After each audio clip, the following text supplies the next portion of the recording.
Jai Shri Krishna everyone, welcome back again to our channel Shriji Learning Economics. I know you have your pre-board of economics tomorrow and most of the students are having the problem कि ma'am employment वाले chapter में से कुछ भी नहीं आता. So मैं सारे ही चैप्टर को 10-15 मिनट में I'll try my level the best कि उसको आपको पूरा समराइज कर सकूं. So here is the one short video of the chapter employment, growth, informalization. Right? This is the name of the chapter. पूरे चैप्टर को सबसे पहले आप देखो, क्योंकि आप मुझे ये पता चला पेजेस शफल करते रहते हैं कि क्या पढ़ना है क्या नहीं पढ़ना है, ये ही नहीं पता चलता है. तो पहले ध्यान से मेरी बात पुत्र सुनो. आपने पूरे चैप्टर को 3 पार्ट्स में डिवाइड करना है. 1 employment, then unemployment and then trends. Please please please at the end I will tell you 1 or 2 questions जो आपको सैंपल पेपर में आए हुए हैं, हर प्रैक्टिस पेपर में आए हुए हैं. आप कोई भी पेपर खोलो, any sample paper you just see, just go through it, कोई बुक्स, तो आपको इस चैप्टर का क्वेश्चन आया ही हुआ है. So what I said, entire chapter 3 words. What? पहला एम्प्लॉयमेंट, दूसरा अनएम्प्लॉयमेंट और तीसरा ट्रेंड्स. ट्रेंड्स में मैं आपको ये बात बता दूं, चलो एंड में भी बताऊंगी. ट्रेंड्स डजंट मीन कि you have to learn the entire data. Trends आपने कैसे करने हैं that I let you know at the end. Right? So the first portion of the chapter is employment. Here I have written, I think it's visible. Employment, unemployment and trends, 3 चीजें. Right? अब सबसे पहले मैं बताऊं ना आपको, unemployment, तुम लोग इंडियन इकोनॉमी में रहते हो, सबको पता है. तुम लोगों ने कुछ ना कुछ 9-10 से पढ़ते आ रहे हो, लिख ही लेना है कुछ ना कुछ. तो मेन फोकस आपने करना है एम्प्लॉयमेंट पे. क्यों? क्योंकि इसमें ऐसे टर्म्स यूज हुई हैं जो हम आपने फर्स्ट टाइम पढ़नी है. पता चल गया? अब एम्प्लॉयमेंट का निमोनिक है as it is the custom of Shriji learning economics. में हर चीज आपको याद करवाती हूं निमोनिक के साथ. So the mnemonic of employment is ETO. E stands for employment और 2 याद रखना है, बस याद रहेगा 2. सो क्या पढ़ना है हमने एम्प्लॉयमेंट वाले चैप्टर में? इधर देखिए, ETO, E stands for employment. Employment वाले पोर्शन का निमोनिक है 2. ठीक है, याद रहेगा. और 2 क्या है आपका? T stands for types, T stands for terms and O stands for other issues. Right? इसमें मैं other issues क्या है आपको कैजुअलाइजेशन में लिख देती हूँ, बाद में लिख दूंगी साथ साथ कौन कौन से हैं, because I was not having the space, तो मैंने लिखे नहीं है. Right? पूरा चैप्टर एम्प्लॉयमेंट 2, T पहला, टाइप्स दूसरा, बोलो types, terms and then other issues. Right? अब here we go. सबसे पहले देखो, इस चैप्टर जैसे स्टार्ट होता है ना बेटा, एम्प्लॉयमेंट का मीनिंग क्या है? अनएम्प्लॉयमेंट तो सबको पता है. It is the situation where peoples are willing and able to do the work but do not get the work. That situation is known as unemployment. That everybody knows. पर employment क्या है? Employment means, क्यों याद नहीं होता employment? क्योंकि employment मिलता कहाँ है इंडिया में. अनएम्प्लॉयमेंट तो everybody knows.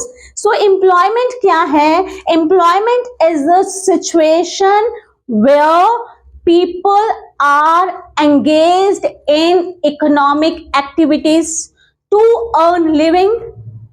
One situation, people, person क्या करते हैं? अर्न, एंगेज्ड इन किसमें? Economic activity. क्यों? To earn the living. याद रहेगा. राइट? ये हो गया आपका एम्प्लॉयमेंट का मीनिंग. अब एम्प्लॉयमेंट में सबसे पहली टर्म जो यूज होनी है वो है वर्कर. और प्लीज, वर्कर सिर्फ जो बिल्डिंग में काम करते हमें दिमाग में आते वही वर्कर नहीं है. right? Worker is a person who is engaged in any productive activities to earn living. कितने वैल्यू पॉइंट्स आए? Number 1 is a person, worker बोला ना, singular, person who is engaged in any economic activity, क्यों? To earn the living. तो वो क्या हो सकता है? वर्कर सेल्फ एम्प्लॉयड भी हो सकता है, कैजुअल भी हो सकता है, असिस्टेंट भी हो सकता है। और हम काम क्यों करते हैं तुम्हें पता है? सिर्फ अपने लिए कोई काम नहीं करता है। We work for the person those who are dependent on us. और सबसे इंपॉर्टेंट मैं एक चीज बता दूं, मुझे याद आ गई, एम्प्लॉयमेंट का मेन कैरेक्टरिस्टिक्स है मल्टीफिसेटेड। हमारे कंट्री में अलग अलग अलग तरह की एम्प्लॉयमेंट है। कोई फुल टाइम एम्प्लॉयड है, कोई कैजुअल है, कोई पार्ट टाइम है, and so on, right? So here worker का मीनिंग आ गया। साथ ही मैंने लिख दिया वर्क फोर्स यूज होना। मैंने आपको सिस्टमैटिकली बताया, बुक में थोड़ा इधर उधर दिए हुए हैं। तो work force, force word add हुआ, तो इसमें एक पर्सन था, पर्सन, इंडिविजुअल, और वर्क फोर्स, फोर्स में क्या आएगा? People, number of the persons who are engaged in any economic activities to earn living. कितने वैल्यू पॉइंट्स आए? क्या आया है? पता चल गया? वर्कर मतलब we are talking about one person. Work force means we are talking about the number of the persons who are engaged in economic activity, क्यों? To earn living. वर्कफोर्स पता चल गया।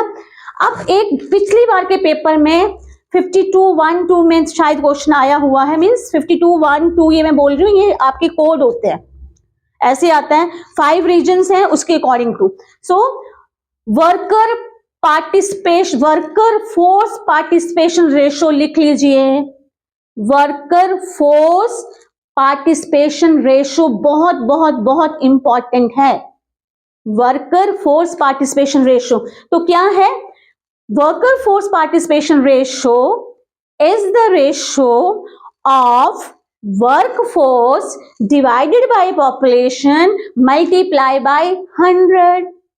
इसका मतलब है पूरी पॉपुलेशन में से पुत्र कितने लोगों को काम मिल रहा है?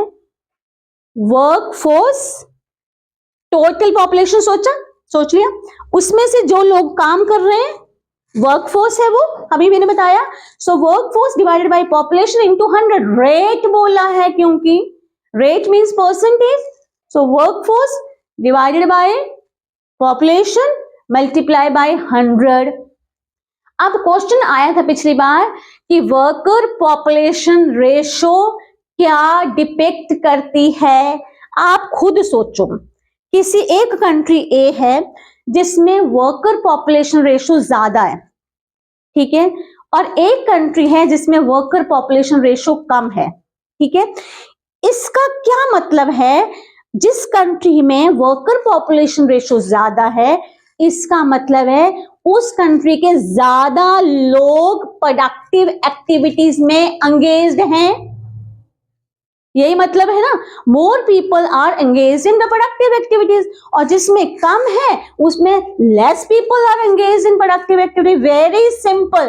तो यही इसी के 3 नंबर थे पिछली बार।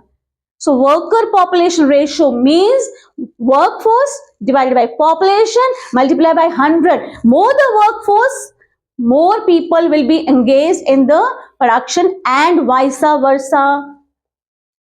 याद हो गया? पहले एम्प्लॉयमेंट, फिर वर्कर, फिर वर्कफोर्स, फिर worker participation ratio, and the last word is labour force. बहुत इंपॉर्टेंट है लेबर फोर्स। दिमाग में पता क्यों इंपॉर्टेंट है? क्या सोचते हैं हम लेबर, जब बोलते हैं ना लेबर, तो वर्ड क्या सोचते हो तुम लोग? आप सोचते हो जो हमारे घर के पास बिल्डिंग है ना, वहां पर जो लोग काम कर रहे हैं वो लेबर फोर्स। No, myth. ये ध्यान से सुनो, लेबर फोर्स लिखिए। Labour force means the summation of, बेटा जब पढ़ते हो ना, जब मैं बोल रही हूँ तुम सुन रहे हो, तो उसको टाइम को यूटिलाइज किया करो, हाथ साथ साथ चलाया करो, ये प्रॉब्लम है तुम्हारी। लेबर फोर्स मैंने बोलती हूँ हमेशा ही, more sense organs you use, आपको जल्दी से याद होगा। एक ही चीज को करने के लिए 2 बार टाइम क्यों लगाना, बी स्मार्ट। तो क्या बोला मैंने बोला labour force. So labour force is the summation of employed and unemployed but are ready to give the work job, ready to do the job means they are willing to do the work. unemployed का तो meaning यही है। तो क्या आया, labour force is equal to employed person plus unemployed those who are ready and able है काम करने के पर उनको काम नहीं मिल रहा, राइट। अब यहां से मैंने एक ही फॉर्मूला लिखा पर आपके 3 फॉर्मूलाज बनते पुत्र, ध्यान दो क्या फॉर्मूला बनेगा। पहला लेबर फोर्स लिख लिया, लेबर फोर्स ही आपका निकलेगा एम्प्लॉयमेंट। देखो बेटा ध्यान से, एम्प्लॉयमेंट निकालना तो मैं क्या करूंगी बच्चे, लेबर फोर्स में से अनएम्प्लॉयमेंट माइनस कर दूंगी, पता चल रहा है, ये लेबर फोर्स है ना, इसमें से अनएम्प्लॉयड माइनस कर दूंगी तो एम्प्लॉयड आ जाएगा, और अगर लेबर फोर्स में से एम्प्लॉयड माइनस कर दूंगी तो अनएम्प्लॉयड आएगा। इसका मतलब है आप निकाल सकते हो लेबर फोर्स कैसे निकालना है, नंबर 1। नंबर 2 अनएम्प्लॉयड पर्सन कैसे निकालने हैं, ठीक है। नंबर 3 एम्प्लॉयड पर्सन कैसे निकालने, is that clear. Labour force employed plus unemployed, employed labour force minus unemployed, unemployed labour force minus employed, very simple. और इसी में से किसी एक का रेट निकाल सकते हो आप, किसी दो सबका ही निकाल सकते हो। You can calculate rate of employed person, you can calculate rate of unemployed person. Rate मैं बोलूं मैं बेटा रेट ऑफ एम्प्लॉयमेंट निकालो तो क्या करोगे, रेट ऑफ एम्प्लॉयमेंट बड़े टेक्निक से बताइए तुम्हें याद करने की। रेट ऑफ एम्प्लॉयमेंट है ना, तो रेट काटा न्यूमरेटर में क्या आ गया एम्प्लॉयमेंट, ठीक है, और किस में से निकाला, लेबर फोर्स का। So employment divided by labour force into 100, is that okay. और अगर मैं बोलूं बेटा रेट ऑफ अनएम्प्लॉयमेंट निकालो, कौन बताएगा, rate of unemployment is equal to क्या, रेट काटा unemployed divide by labour force multiply by 100। बहुत आसान है, बहुत इजी है, टीओ याद रखना है पुत्र आपको, टी। ये मैंने अभी टर्म्स बता दी आपको, टर्म्स याद हो, कितनी टर्म्स है, employment, worker, workforce, then worker participation ratio, then labour force, then number of employed, number of unemployed, rate of unemployed and rate of employed. Terms याद होगी।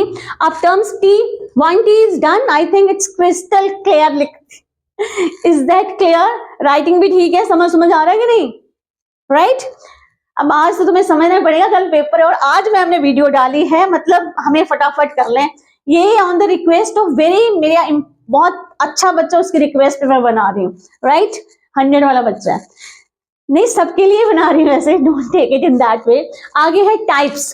देखो एम्प्लॉयमेंट, मैंने बोला ना अनएम्प्लॉयमेंट के टाइप्स तुम्हें फटाफट आ जाते कि 9-10 में भी की। एम्प्लॉयमेंट की टाइप्स देखिए, types of employment here I have written self employed and hired. ये तो सबको पता ना, मैं suppose I have my own resources, I am using my own resources, owned and control by, मैं अपने ही रिसोर्सेज को यूज करके खुद ही काम कर रही हूं, ध्यान दो। तो क्या हूं मैं, I am self employed, you all know. कोई सेल्फ एम्प्लॉयड के एग्जाम्पल जैसे शॉपकीपर है, कितना बीबीएस में कितना कुछ पढ़ा हुआ तुम लोगों ने, कोई बार्बर है, शॉपकीपर है, जो भी अपना काम करते हैं, सब किसी का बिजनेस है, वो क्या है, सारे सेल्फ एम्प्लॉयड है, राइट। आगे है हायर्ड वर्कर। हायर्ड वर्कर कौन है, जो अपनी सर्विसेज देता है और उसको क्या मिलती है बदले में, salary. Hired means if you are giving your services and you are getting a salary, so it means you, वो कौन से वर्कर हुए, हायर्ड। अब हायर्ड के अंदर बहुत इंपॉर्टेंट है, hired workers are divided into 2 parts, regular salaried and casual workers. नाम से ही पता चल रहा है, the persons those who are permanent, permanent word पे फोकस करिएगा पुत्र, and get the regular income. Word कितने बोले मैंने, रेगुलर एंड परमानेंट है, और रेगुलर इनकम मिल रही है, वो कौन है, आपके रेगुलर सैलरीड पर्सन्स, ठीक है। और दूसरे क्या है, और ये किस में काम करेंगे, फॉर्मल सेक्टर में, राइट। दूसरे हैं casual. Casual means daily wages, मैं आपको एक लिंक भेजूंगी जिसमें डिफरेंट टाइप ऑफ कैजुअलाइजेशन में भी ये यूज होना है। तो that is called casual workers means daily wages जो है, परमानेंट नहीं है, कोई उनको सोशल बेनिफिट्स नहीं मिलते, कोई उनकी अर्निंग उनकी कम होती है, ठीक है, अनऑर्गेनाइज सेक्टर में काम करते हैं, लेबर लॉज उन पे अप्लाई नहीं होते, बेनिफिट्स उनको कम होते हैं, वो क्या है, कैजुअल वर्कर्स। पता चला, राइट? इतना तो लिख लोगे, तुम्हें समझ ही आनी चाहिए, अदरवाइज तो you guys are expert in अपने पेज भरने में, तो तुम नंबर 1 हो। सेल्फ एम्प्लॉयड हो गया, हायर्ड हो गया, रेगुलर तो पता है, सीधा ही पता चल जाना, रेगुलर है मतलब परमानेंट है, परमानेंट पर्सन है, बेनिफिट्स मिल रहे हैं उसको और इनको नहीं मिलते। टाइप्स हो गया, T stands for type, T stands for terms and the last is other issues। other issues में पहला आप लिख लीजिए कैजुअलाइजेशन, पूरा नहीं लिखा मैंने, it is casualisation, casualisation. Number 2 लिखिए, नंबर 2 इज इनफॉर्मलाइजेशन, इनफॉर्मल से, नाम चैप्टर का है, यहां लिखा इनफॉर्मलाइजेशन, इनफॉर्मल लिखा और आगे ISATION, इनफॉर्मलाइजेशन, राइट? अब आप देखो, और एक और मेरे बेटा रह गया, वो है, यहां लिख देती हूं जॉबलेस ग्रोथ, जॉबलेस ग्रोथ। ये टर्म्स तुम्हें पता होनी चाहिए। जॉबलेस ग्रोथ आज का करंट इशू है, आजकल का हमारा जॉबलेस ग्रोथ मतलब लिखिए, rate of growth of GDP is more but rate of growth of population क्या है, और सॉरी एम्प्लॉयमेंट क्या है, कम। दो चीजों को मैंने कंपेयर किया, क्या, rate of growth of GDP, right, और rate of growth of employment. तो आजकल क्या हो रहा है, ग्रोथ तो यूं जा रही है पर एम्प्लॉयमेंट का रेट इंबैलेंस है, तो क्या होगा उससे, जॉबलेस, लोगों को क्या मिल रहा है, काम नहीं मिल रहा है, चाहे ग्रोथ बहुत हो रही है पर उस रेट से लोगों को काम नहीं मिल रहा है, so that is called jobless growth, right? आगे है casualisation. Casualization means when the percentage of casually hired workers to the total workforce, total workforce है ना ये हमारी, total workforce क्या, number of the persons those who are engaged in the productive activities to earn their living, ठीक है? अगर इस workforce में casual workers ज्यादा हो और कौन से रेगुलर सैलरी वर्कर्स कम हो पुत्र, तो उसको कैजुअलाइजेशन नाम से पता चल गया। It is that situation where labour force में किसके नंबर ज्यादा है, कौन से वर्कर का नंबर ज्यादा है, इनका कि इनका, कैजुअल वाले का। So that is called when the percentage of casually hired workers is greater than that of the total workforce, that is called casualisation. याद हो गया? जॉबलेस ग्रोथ में दो चीजों को हमने कंपेयर किया, वन ग्रोथ, दूसरा एम्प्लॉयमेंट। कैजुअलाइजेशन में हमने दो कुछ कंपेयर किया, टोटल वर्कफोर्स में किसकी रेशो, कैजुअल की, वो क्या है, ज्यादा, तो नाम क्या पड़ गया, कैजुअलाइजेशन। आगे लास्ट टॉपिक, लास्ट आपका वर्ड है इनफॉर्मलाइजेशन। यहां से देखो मैं बताती हूं आपको, I have written somewhere if I am not wrong, I don't know. Informalisation दो वर्ड हैं, फॉर्मल एंड इनफॉर्मल, लिखा है यहां लिखा है, difference between formal and informal का यहां लिखा है, तो यहीं से आपको पता। इनफॉर्मलाइजेशन अगेन क्या है, जब हमारा लोग, नंबर ऑफ द पर्सन लिखिए, situation when people find more job in informal sector as compare to the formal sector. Again उसमें कैजुअल और हायर्ड को किया था और इसमें किसको करना है, फॉर्मल एंड इनफॉर्मल को। किसमें लोग ज्यादा काम कर रहे हैं, इनफॉर्मल में। And note down 6% people are there only in formal and rest 94% people are in informal sector. So that process जिसमें ज्यादा परसेंटेज किसमें एंगेज्ड है पुत्र, इनफॉर्मल में। ऐसे इसमें ज्यादा परसेंटेज कैजुअल में थी और इसमें किसमें ज्यादा एंगेज्ड है, इनफॉर्मल। इनफॉर्मल और फॉर्मल में डिस्टिंग्विश का क्वेश्चन भी बहुत इंपॉर्टेंट है, यहां लिख लीजिए, देखिए, difference between formal sector and informal sector. भूख तो मुझे भी बड़ी लगी है, तो निमोनिक है इसका, टेस्ट एंड स्मेल। क्या निमोनिक है? Test and smell. किसका? Difference between formal and informal. देखिए इधर T, T stands for trade union. सीधा सीधा क्वेश्चन है, टी एंड स्मेल याद रखना पुत्र, फॉर्मल और इनफॉर्मल के लिए, ठीक है। Test, trade union. बताओ ट्रेड यूनियन किस में होती हैं? फॉर्मल में होंगी कि इनफॉर्मल में होंगी? ऑर्गेनाइज में होंगी कि अनऑर्गेनाइज में होंगी? बताओ। ट्रेड यूनियन तो ऑब्वियसली वहां बनेगी जहां पर सेक्टर फॉर्मल है, ऑर्गेनाइज सेक्टर में होंगी, ठीक है। टी एस, शेयर बेनिफिट्स किस में ज्यादा होंगे? फॉर्मल में कि इनफॉर्मल में? फॉर्मल में, ठीक है। और मैंने परसेंटेज बता दिया, कितनी परसेंटेज फॉर्मल में है और कितनी इनफॉर्मल में है। फॉर्मल में कितनी है? 6% और 94 कितनी है? तो टी हो गया ट्रेड यूनियन, एस हो गया शेयर, और एस से ही एक मैंने आपको और बता दिया, क्या बताया? शेयर बोला एक, और एक और भी बताया, क्या बताया? Share benefits, right. And then M stands for meaning. I have already told you, formal and informal में all organise sectors 10 members hired. Organized sector is known as a formal and unorganized sector is known as informal. Meaning, right? Meaning हो गया। आगे क्या है? E, earnings. But obvious जो permanent बंदा है, जिसको काम मिला हुआ है, बेनिफिट्स मिल रहे हैं, उसकी अर्निंग्स भी क्या होंगी? ज्यादा। E and L stands for labor laws. Labour laws भी ऑर्गेनाइज सेक्टर में है, अनऑर्गेनाइज वालों को कौन ही पूछता है? इनफॉर्मल वालों को, ठीक है। So test and smell is what is the mnemonic for formal and informal. Is that clear? Right? I have told you earning, I have told you share in the workforce, I have told you social security benefits, I have told you meaning, I have told. Is that clear? S, T stands for trade union. पहले तो mean तो आना ही आना ना पुत्र, meaning तो सबको ही पता।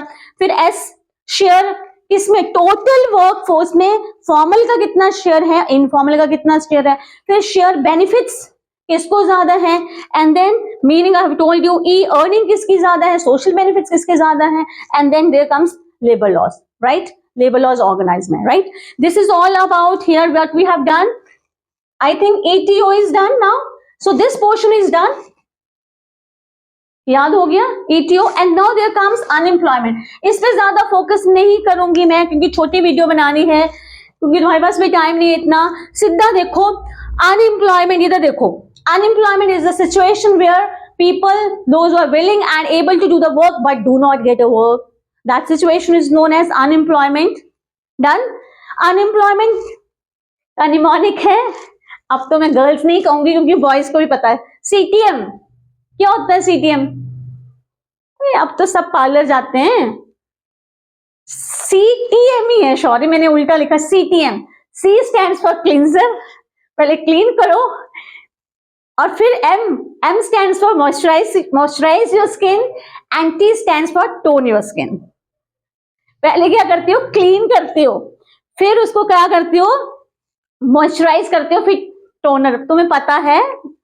चलो नहीं पता, पर यहाँ CMT या CTM ये नहीं है, यहाँ है C stands for causes, T। अब सारी दुनिया को ना ये नहीं याद रहना कि मैं क्या निमोनिक बता रही हूँ, सारी दुनिया को ये याद रहना है कि जब भी कोई मेकअप करते हैं तो पहले हर बंदा CTM करता है, वो CMT CTM whatever, ठीक है, वो करता है, वो याद रहे, वो नहीं याद रखना, ये याद रखो। अब C stands for causes, M stands for measures and T stands for types। याद रहेगा। C अनएम्प्लॉयमेंट के causes, T types and M measures। Unemployment का meaning, types, causes and measures, मतलब अनएम्प्लॉयमेंट के कितनी तरह का होता है, अनएम्प्लॉयमेंट ये करना है, अनएम्प्लॉयमेंट किसके कारण होता है ये करना है, और अनएम्प्लॉयमेंट को खत्म कैसे करें पुत्र, वो करना है, राइट। सो मीनिंग मैंने बोल दिया है। आगे कॉजेज क्या है? आप खुद इंडियन इकोनॉमी में रहते हो, और इंडियन इकोनॉमी में खुद तुम्हें पता है, your brothers, sisters, parents, everybody is just fighting with it, unemployment, that everybody knows. तो कॉज क्या है? सबसे बड़ा कॉज है rate of growth of GDP हमारा कम है। किसके कंपैरेटिवली कम है? पॉपुलेशन पे। ग्रोथ हो रही है पर पॉपुलेशन की ग्रोथ उससे भी ज्यादा हो जाती है, तो लोग तो फिर अनएम्प्लॉयड रह गए। तो पहला है high rate of growth of population, population की ज्यादा ग्रोथ है इसलिए अनएम्प्लॉयड लोग जो इंक्रीज पॉपुलेशन उसको अब्सॉर्ब नहीं कर पाते। दूसरा है rate of increase in GDP, I have told you rate of population की ज्यादा है और rate of growth of GDP क्या है, कम है। मतलब जीडीपी ज्यादा बढ़नी चाहिए, ज्यादा इन्वेस्टमेंट होगी तभी तो ज्यादा लोगों को एम्प्लॉयमेंट मिलेगी। एंड देन फॉरेन टेक्नोलॉजी, आजकल हम फॉरेन की टेक्नोलॉजी यूज कर रहे हैं, दैट इज लेबर सेविंग। ज्यादा की ज्यादा नई टेक्नोलॉजी लिया, जितने भी वर्कर फैक्ट्री में काम दफा करो, उनको निकाल देते बेचारों को, क्यों? क्योंकि उनको जरूरत नहीं है अब। सो इसके कारण भी क्या हो रहा है, अनएम्प्लॉयमेंट। देन सबसे इंपॉर्टेंट, इसको सुन के तो तुम खुश हो जाओगे, एजुकेशन सिस्टम। एजुकेशन सिस्टम कैसा है हमारा, खाओ, याद करो और वॉमिट आउट करो, रट्टा लगाओ। स्किल ओरिएंटेड नहीं है, स्किल ओरिएंटेड हो तो प्रॉब्लम नहीं आएगी। So this is also the cause. And then comes types, तुम्हें पता है rural unemployment, urban unemployment. Rural में क्या है, डिस्गाइज्ड अनएम्प्लॉयमेंट है, where more people are engaged in then required. And then seasonal unemployment है, कुछ पूरे साल में से कुछ साल जो है जिसमें सोइंग एंड हार्वेस्टिंग के टाइम पे ही काम मिलता है, rest of the years they remain unemployed. And then urban में देयर कम्स एजुकेटेड। एजुकेटेड में आपने अंडर एम्प्लॉयमेंट वाला बताना है, एक पीएचडी किया हुआ बच्चा है उसको जॉब मिलती है प्राइमरी टीचर की, तो क्या है वो अंडर, क्या बोलेंगे इसको, एजुकेटेड अनएम्प्लॉयमेंट, ठीक है। And then industrial unemployment, industries में जाओ, क्या कितने लोग जो हैं वो अनएम्प्लॉयड हो रहे हैं क्योंकि उन्होंने नई टेक्नोलॉजी लगा दी, that is called industrial unemployment. And then there comes technical, I have already told you. So these are the types, basically rural और अर्बन। रूरल एरिया का मैंने तुम्हें बता दिया है, डिस्गाइज्ड एंड सीजनल है। अर्बन में तुम खुद रहते हो ना, तुम्हें खुद नहीं पता क्या, ठीक है। And then there comes the measures, बहुत इंपॉर्टेंट है। Measures are divided into 3 parts, direct measures, indirect measures and government programmes. Focus करो इस पे, गवर्नमेंट प्रोग्राम्स पे भी क्वेश्चन आ सकता है। डायरेक्ट मेयर्स क्या है, गवर्नमेंट डायरेक्टली एम्प्लॉयमेंट जनरेट कर रही है, अपने जो सेक्टर्स हैं उनके, पब्लिक सेक्टर्स हैं उनमें ज्यादा इन्वेस्टमेंट कर रही है तो ज्यादा लोगों को काम दे रही है डायरेक्टली। और जब गवर्नमेंट के सेक्टर्स में एम्प्लॉयमेंट ज्यादा बढ़ेगी तो गवर्नमेंट को जो रॉ मटेरियल चाहिए या सब पार्ट्स चाहिए, वो इंडस्ट्री भी तो ग्रो करेगी ना पुत्र। एक तो यहाँ डायरेक्टली एम्प्लॉयमेंट दी गवर्नमेंट ने, दूसरा उसके कारण एक और इंडस्ट्री ग्रो हो रही है तो वहां भी एम्प्लॉयमेंट मिली। ये क्या है, डायरेक्ट, और ये क्या है, इनडायरेक्ट। और थर्ड वाला है आपका government measures, I have written somewhere if I am not wrong, and moreover I have uploaded one, उसके मैंने आपको माइंड मैप भी इसका भेजा है। सो इन शॉर्ट में उसमें से भी आप देख लेना, पहले लिंक नहीं था उसमें, अब मैंने लिंक भी डाल दिया, आपका खुल जाएगा, राइट। तो गवर्नमेंट मेयर्स में अच्छे से याद करना, ये सारा गवर्नमेंट मेयर्स क्या है कि गवर्नमेंट ने कौन कौन सी स्कीम्स चलाई है एम्प्लॉयमेंट बढ़ाने के लिए। सबसे इंपॉर्टेंट एमजी नरेगा, महात्मा गांधी क्या है, national rural employment guarantee act, 100 days employment. फिर क्या है रिटर्न, एमजी नरेगा है, ABRY प्राइम मिनिस्टर प्रोत्साहन रोजगार योजना, ये क्या है, A स्टैंड्स फॉर, बोल दो आगे, आत्मनिर्भर रोजगार योजना। ये योजनाओं के नाम, जितनी भी मैंने योजनाएं बताई, ये योजनाओं को पढ़ लेना। These are the various योजनाs which are started by the government to increase the employment. So this is all about unemployment. अब यहाँ मैंने 2 टेबल लिखे हैं, इन टेबल्स को मेरी बात ध्यान से सुनो, जो आपको चैप्टर के एंड में फ्लो चार्ट दिए हैं और ऐसे टेबल दिए हैं पुत्र, उनको छोड़ के मत आना, उनको आज अच्छे से पढ़ लो। क्यों? क्योंकि आपको ट्रेंड्स का क्वेश्चन आना बार बार रिपीट हो रहा है। सो ट्रेंड्स में आपने करना क्या है, जैसे मैं यहां देखूं ट्रेंड्स में, ट्रेंड्स इन एम्प्लॉयमेंट सेक्टर आपको पता है क्या, 3 सेक्टर में, प्राइमरी, सेकेंडरी, टर्शरी। तो लोग, आप खुद सोचो, आज से if I talk about 1970 to 73, तो कौन से सेक्टर में ज्यादा लोग एम्प्लॉयड थे, एवरीबडी नोज, प्राइमरी में। And now there is a trend of shifting from primary to secondary and to tertiary. आप प्राइमरी में पहले 74 थे, अब कितने हो गए, कम हो गए। मेरी बात समझ रही हो कि पहले लोग एग्रीकल्चर में ज्यादा काम कर रहे थे और अब शिफ्ट हो रहे किसमें, सेकेंडरी सेक्टर और टर्शरी सेक्टर की ओर। ये पता चल गया। और सेम यहां पर मैं बताऊं, self employed, regular salary, casual का परसेंटेज याद रखना 52, 22 एंड 25। मैक्सिमम लोग क्या है, सेल्फ एम्प्लॉयड है, और लीस्ट लोग क्या है, रेगुलर सैलरी है, ये याद रखना। और एक और है जिसमें है आपका, I think main women ratio है।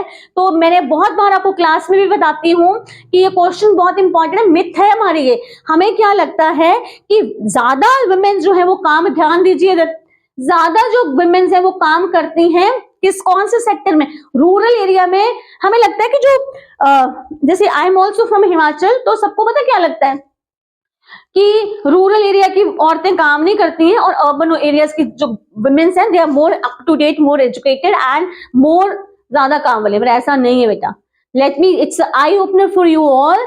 आप देखोगे I think 17 point something and 14 point something है, आप बुक में देखना। 14% फिगर्स आई मे वेरी, कि 14% जो है रेट ऑफ एम्प्लॉयमेंट वो है आपका अर्बन का, और 17 है रूरल का। रूरल एरियाज में वुमेन ज्यादा एम्प्लॉयमेंट में काम करती हैं। Worker population ratio of the women in the rural area is more as compare to worker population ratio in urban area. क्यों? बहुत इंपॉर्टेंट है, क्योंकि यहां पर अर्बन एरियाज में बहुत सोर्सेज हैं, सारे मेल एजुकेटेड होते हैं, सारे मेल्स को काम मिल जाता है, हाई अर्निंग होती है, वो नहीं चाहते हमारे घर की औरतें काम करने जाएं, क्योंकि जरूरत नहीं है, पैसा इतना है, ठीक है। पर रूरल एरिया में लोगों के पास कोई और ऑप्शन नहीं है, जब तक सारे काम ना करें तब तक घर नहीं चलता है। सो ये याद रखना, मतलब ये what I want to tell you, बच्चे ट्रेंड्स पे फोकस करना, इसके साथ साथ इसके ट्रेंड्स जरूर पढ़ लेना अगर फिगर्स याद ना हो। So this is all about क्या, employment growth and informalisation, mnemonic ETO, employment का TO, T stands for terms, types and other issues, right. And unemployment का मैंने क्या बताया आपको, CMT, ठीक है, क्या है, cause, C stands for, M stands for unemployment का मीनिंग, फिर कॉजेज इसके, फिर types and measures. So this, and then don't forget to do the trends. So this is all about the chapter. Thank you so much, please पढ़ लेना paper के लिए। God bless you all and wish you all the best for your exam. Thank you, जय श्री कृष्णा।